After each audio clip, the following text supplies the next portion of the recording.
क्या आप भी कंटेंट क्रिएशन स्टार्ट करना चाहते हैं, लेकिन आपको भी ये डर है कि लोग आपके बारे में क्या कहेंगे, क्या सोचेंगे?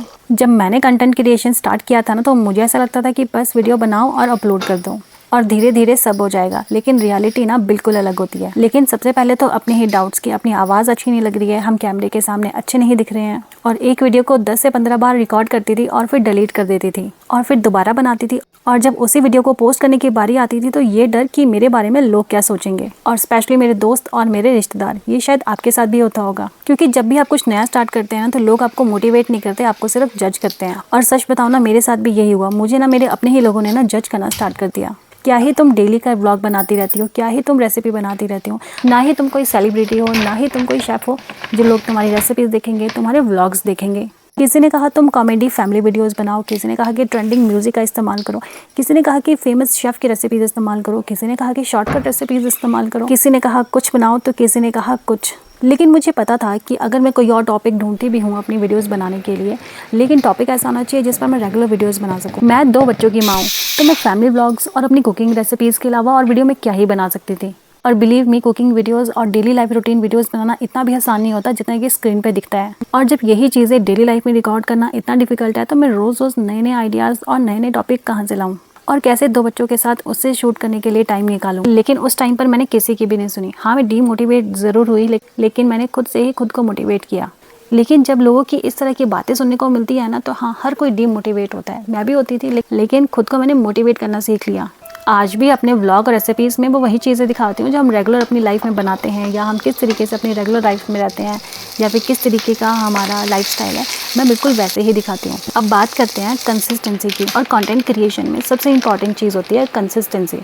मैं 2 बच्चों की माँ हूँ, तो मेरे लिए कंटेंट क्रिएशन का मतलब है कि बच्चों के स्कूल जाने के बाद अपना कंटेंट क्रिएट करना, या फिर बच्चों के होमवर्क करवाने के बाद, या फिर बच्चों के सोने के बाद। कभी रात को बैठकर एडिटिंग करना, कभी बच्चों के स्कूल जाने के बाद एडिटिंग करना, और कभी घर के काम खत्म होने के बाद एडिटिंग करने के लिए बैठना। और फिर एक ही वीडियो में मुझे बहुत ज़्यादा टाइम लग जाता है, और फिर अगले दिन उसी वीडियो को पोस्ट करना, और फिर उसी वीडियो को देखते रहना है कि उस पर व्यूज़ क्यों नहीं आ रहे हैं। जब इतनी मेहनत करने के बाद भी उस पर व्यूज़ नहीं आते हैं ना, तो दिल सच में डीमोटिवेट होता है। और फिर अपने सामने वाले को देखना जिसके अच्छे खासे फॉलोअर्स है, अच्छे खासे सब्सक्राइबर्स हैं, और फिर ऐसा फील होना है कि यार सिर्फ मैं ही क्यों नहीं ग्रो हो पा रही हूँ। और मेरी ग्रोथ ना आज भी स्लो है। बहुत से लोग मुझे कहते हैं कि यार इतना टाइम हो गया तुम्हें कंटेंट क्रिएशन करते करते, तुम इतनी मेहनत करती हो, इतनी अच्छी वीडियोज़ बनाती हो, फिर भी व्यूज़ नहीं आ रहे हैं, फिर भी लाइक्स नहीं आ रहे हैं, फिर भी फॉलोअर्स नहीं आ रहे हैं। लेकिन मुझे ना आज भी गिल्ट नहीं होता है, क्योंकि मुझे सिर्फ फॉलोअर्स नहीं कमाने हैं। मैं एक्सपीरियंस ले रही हूँ, मैं कॉन्फिडेंस कमा रही हूँ और स्किल सीख रही हूँ। और जब मैं पीछे मुड़कर देखती हूँ ना, और मुझे ऐसा लगता है कि अगर मैंने उस टाइम पर गिव अप कर दिया होता ना, तो जितना मैंने आज सीखा भी है ना, तो शायद मैं वो भी नहीं सीख पाती। और अगर आप भी कंटेंट क्रिएशन स्टार्ट करना चाहते हैं ना, तो आप पहले इस बात को मान लो ना कि शुरू के कुछ सालों में ना आपको कोई भी सपोर्ट नहीं करेगा, और वो आपका सिर्फ सीखने का टाइम होता है। हो सकता है कि आपके सबसे क्लोज लोग ही आपको समझ ना पाए, हो सकता है कि आपकी वीडियोस पर व्यूज़ भी ना आए, आपको लाइक्स भी ना मिले, आपके फॉलोअर्स भी ना बढ़े, आपके सब्सक्राइबर्स भी ना बढ़े, और हो सकता है कि आपको कई सालों तक अर्निंग भी ना हो। लेकिन अगर आप सीखते रहोगे और लगे रहोगे ना, तो आपको रिजल्ट ज़रूर मिलेगा। हेलो दोस्तों, मैं हूँ पूनम, और मैं सोलन हिमाचल प्रदेश से बिलोंग करती हूँ। तो चलिए आज मैं आपको अपनी एक प्यारी सी फैमिली से मिलवाती हूँ। और हमारी फैमिली में है मेरी मदर इन लॉ, मेरे हस्बैंड और हमारी 2 प्यारी सी बेटियाँ। आज हस्बैंड के लंच में कढ़ी चावल बने हैं, और बच्चों के लंच में आज पास्ता बनाया है। वैसे मैं बच्चों को रेगुलर पास्ता नहीं देती हूँ, लेकिन आज कुछ स्पेशल बात थी, इसलिए मुझे पास्ता बनाना पड़ा। यहाँ पर मैंने लंच में भी पास्ता दिया है, और बच्चों का मन था कि मम्मा सुबह सुबह ब्रेकफास्ट में भी आज पास्ता ही खाएंगे। ये हमारा पहला व्लॉग है, तो मैंने सोचा क्यों ना सबसे पहले मैं आपको अपने छोटे से परिवार से मिलवाऊँ। तो जैसे कि मैंने आपको पहले भी बताया था कि हम एक रेंटेड हाउस में रहते हैं, और आजकल हमारी प्लानिंग चल रही है कि अपना खुद का एक होम स्टे और घर बनाने की।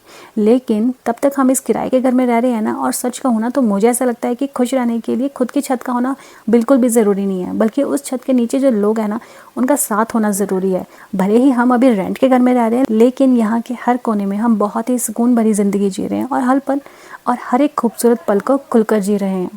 और अभी बच्चों का स्कूल जाने का टाइम हो गया है, बच्चे स्कूल जाने के लिए रेडी हो गए हैं, और यहाँ पर हस्बैंड ब्रेकफास्ट कर रहे हैं। मुझे बहुत खुशी होगी अगर आप हमारे इस नए सफ़र में हमारे इस परिवार का हिस्सा बनेंगे। अगर आपको मेरी बातें और ये छोटी सी कोशिश अच्छी लगी हो, तो प्लीज़ चैनल को सब्सक्राइब ज़रूर करिएगा, और कमेंट में बताइएगा कि आपको ये हमारा पहला व्लॉग कैसा लगा है। मिलते हैं नेक्स्ट व्लॉग में, तब तक के लिए कीप वॉचिंग।